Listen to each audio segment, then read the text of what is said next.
Ready start. मानसिक विकास के साथ साथ मनुष्य ने संगत असंगत तार्किक अतार्किक विचारों को सोचना समझना शुरू किया।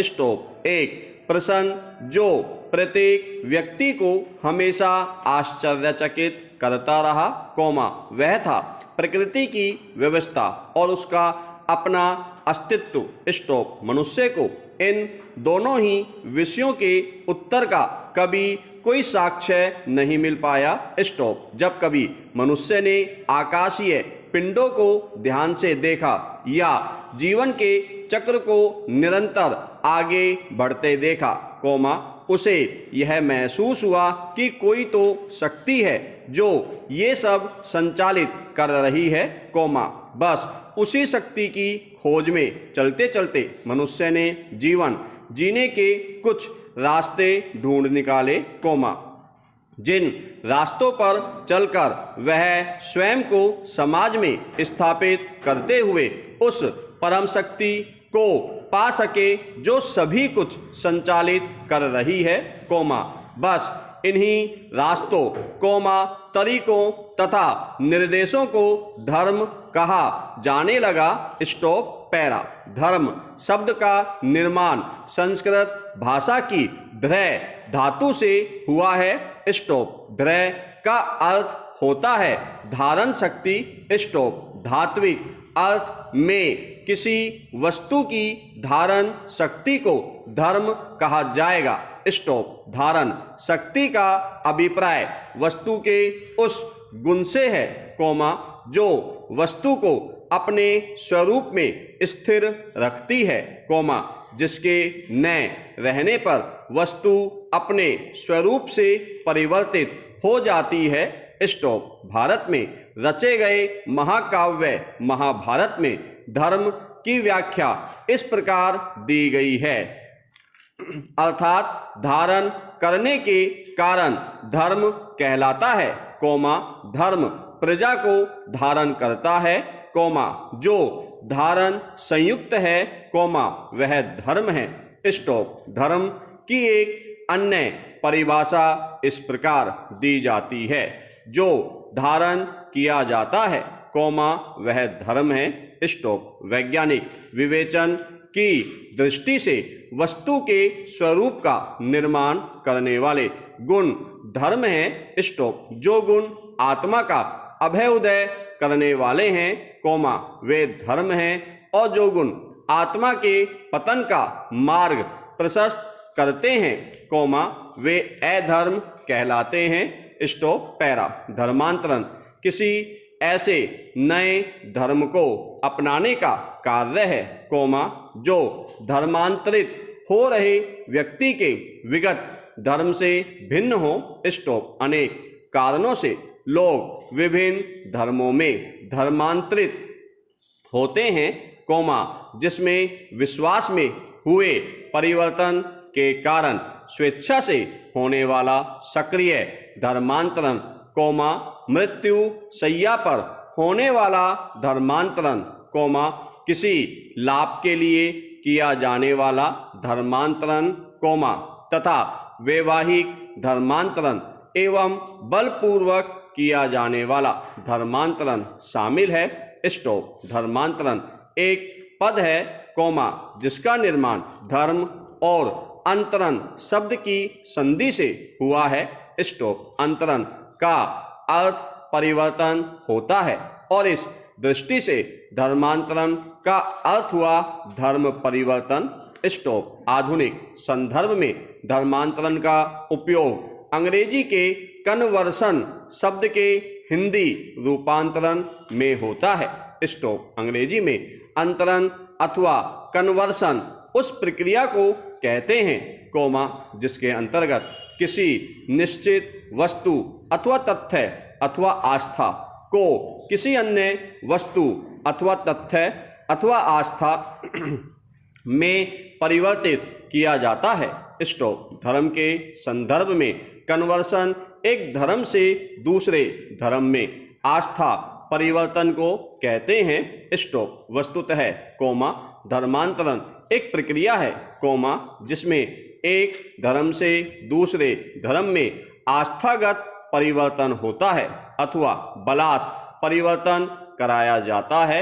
स्टॉप। पैरा। धर्म किसी भी सभ्यता अथवा संस्कृति का महत्वपूर्ण अंग है। स्टॉप। धर्म बहुत ही व्यापक अर्थ का सूचक है। स्टॉप। स्थूल रूप में मानव जीवन के सभी अंगों को नियमित करने वाले सिद्धांत धर्म की व्याख्या के विषय बन जाते हैं।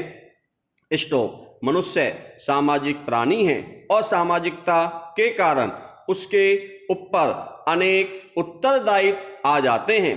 स्टॉप। इन्हीं उत्तरदायित्वों का निर्वहन सम्यक रूप से करने के लिए योग्यता प्राप्त करना तथा उसे इसके साधनों से अवगत कराना धर्म का सर्वांगीण स्वरूप कहा जा सकता है। स्टॉप। धर्म के संबंध में भारतीय अवधारणा यह है कि धर्म समाज में संतुलन की स्थापना करता है। स्टॉप। पैरा। भारतीय संस्कृति का सर्वाधिक महत्वपूर्ण विषय धर्म है। स्टॉप। यहाँ धर्म मानव के अभ्युदय के समय से ही अस्तित्व में रहा है। स्टॉप। जनसाधारण के जीवन का सर्वाधिक महत्वपूर्ण अंग धर्म है और धर्म के बिना उसके अस्तित्व की कल्पना भी नहीं की जा सकती। स्टॉप। भारत में सभ्यता की उत्पत्ति के साथ ही धर्म का भी अभ्युदय हुआ। स्टॉप। सैंधव सभ्यता से लेकर आज तक भारतीय संस्कृति में धार्मिक तत्वों का वर्चस्व रहा है। स्टॉप। हाँ, कोमा धर्म के स्वरूप में छोटे मोटे परिवर्तन अवश्य होते रहते हैं। स्टॉप। धर्म में कभी कर्मकांड का वर्चस्व रहा है, कोमा तो कभी भक्ति का। स्टॉप। 7वीं सदी के पूर्व तक भारत में मूल रूप से हिंदू धर्म ही अस्तित्व में रहा। स्टॉप। बीच में कर्मकांडों के विरोध में जैन धर्म और बौद्ध धर्म का अभ्युदय भी हुआ। स्टॉप। परंतु हिंदू धर्म पर इसका कोई नकारात्मक प्रभाव नहीं पड़ा। स्टॉप। 7वीं सदी से भारत में मुसलमानों का आगमन शुरू हुआ और धीरे धीरे वे भारत में ही निवास करने लगे। स्टॉप। मध्यकाल में 14वीं शताब्दी से ईसाइयों का आगमन होने लगा और वे भारतीय संस्कृति का अभिन्न हिस्सा बन गए और बाद में 18वीं शताब्दी में तो ईसाइयों का वर्चस्व ही स्थापित हो गया। स्टॉप। मध्यकाल में मुसलमानों द्वारा हिंदुओं का और आधुनिक काल में ईसाइयों द्वारा हिंदुओं और मुसलमानों दोनों का शोषण किया गया। स्टॉप। आधुनिक काल में आकर धर्म और राजनीति का मुद्दा उभरा तथा धर्म को लेकर अनेक प्रकार के विवाद खड़े हुए। स्टॉप। धर्मांतरण को प्रोत्साहित करने तथा उसे रोकने के लिए अनेक प्रकार के आंदोलन भारत में प्राचीन काल से चलते आ रहे हैं। स्टॉप। धार्मिक आंदोलन, कोमा भक्ति आंदोलन, कोमा सूफी आंदोलन आदि इसी के उदाहरण हैं। स्टॉप। पैरा। भारत में बुद्ध और महावीर के जन्म से नए मार्ग का आगमन हुआ और ये भारतीय उपमहाद्वीप में खूब फले फूले। स्टॉप। परंतु यह परिवर्तन किसी के लिए कष्टकारी नहीं था क्योंकि यह कार्य न जबरन कराया गया और न ही किसी लोभ को दिखलाकर। स्टॉप। परंतु इसके बाद कुछ धर्म ऐसे आए जिनमें भय दिखलाकर या कोई लोभ देकर या अन्य किसी साधन से ऐसा किया जाने लगा। स्टॉप। धर्म मनुष्यत्व को मनुष्यत्व के उच्च शिखर तक ले जाने की क्षमता रखता है। स्टॉप। परंतु यदि धर्म का किसी सत्ता या धन या अन्य लोभ के लिए उपयोग किया जाने लगे तो धर्म अधर्म का भेद नहीं रहता। स्टॉप। पैरा। लंबे समय तक भारत को बाहरी शक्तियों ने लूटा, कोमा चाहे गोरी हो या गजनवी या ब्रिटिश सरकार, इन्होंने भारत की समृद्धि को निशाना बनाया, कोमा इससे भारतवर्ष की आबादी गरीबी का दंश झेलने को मजबूर हो गई। स्टॉप। गरीब को द्वैत तथा अद्वैत से कहीं अधिक रोटी की आवश्यकता होती है।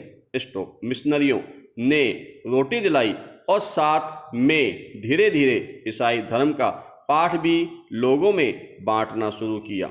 स्टॉप। एक धर्म रोटी नहीं दे पाया पर दूसरे ने पेट भर दिया। स्टॉप। यह एक बहुत बड़ा कारण है कि लोग रोटी देने वालों की बातों को सहर्ष स्वीकार करने लगे। स्टॉप। पैरा। सैद्धांतिक रूप में धर्मांतरण के पीछे एक लक्ष्य हो सकता है, कोमा वह है अपने जीवन को परमात्मा की ओर ले जाना तथा परमात्मा को प्राप्त करना, कोमा किंतु धरातल पर वस्तु स्थिति एकदम उलट दिखाई पड़ती है। स्टॉप। धरातल पर अपने धर्म के अनुयायियों की संख्या में वृद्धि करना तथा सामाजिक, कोमा आर्थिक लाभ प्राप्त करना धर्मांतरण का एकमात्र उद्देश्य